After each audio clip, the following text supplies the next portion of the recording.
Okay, so I'm going to show you what we call PNF diagonals. So PNF stands for proprioceptive neuromuscular facilitation, and we're going to do the basics of PNF today, which are diagonal movements. So there's two for the upper extremity, two for the lower extremity. So I'll demonstrate the upper extremity two and then the lower extremity two.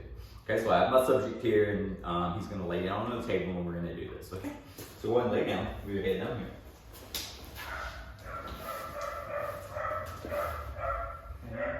Sorry if you hear my dogs barking. Okay, so we're going to say that his left upper extremity is his affected upper extremity, okay? So we've already talked about PNF as the basis of getting an paralyzed extremity and moving. So what we're going to do, we're going to start off doing these passively and then move into them actively, okay? So we call these D1 flexion and extension and D2 flexion and extension. So we'll start off with D1 first. So these are diagonal patterns that are made of a combination of movements, okay?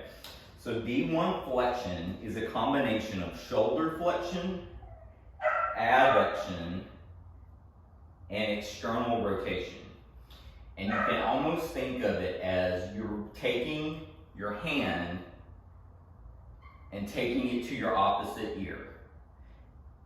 Okay? So if I was standing up, it would look like this. Okay? And the elbow kind of points up like that to make it more externally rotated.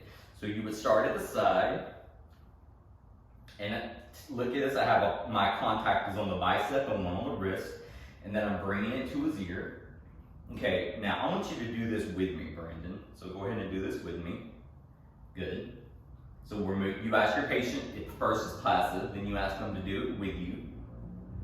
And now, when you bring your hand down, open your fingers. And now when you bring your hand to your ear, close your fingers. Okay, now you do that pattern by yourself.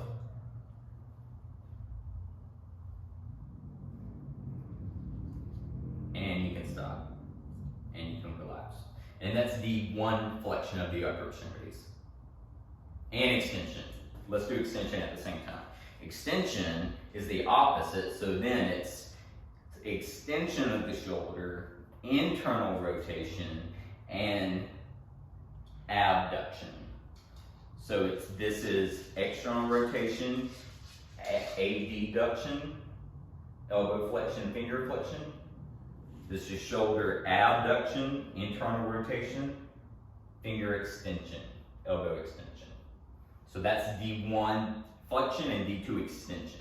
So go through that pattern for me.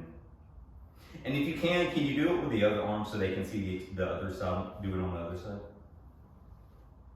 And notice how he abducts his shoulder and internally rotates. So that's D1 flexion and extension.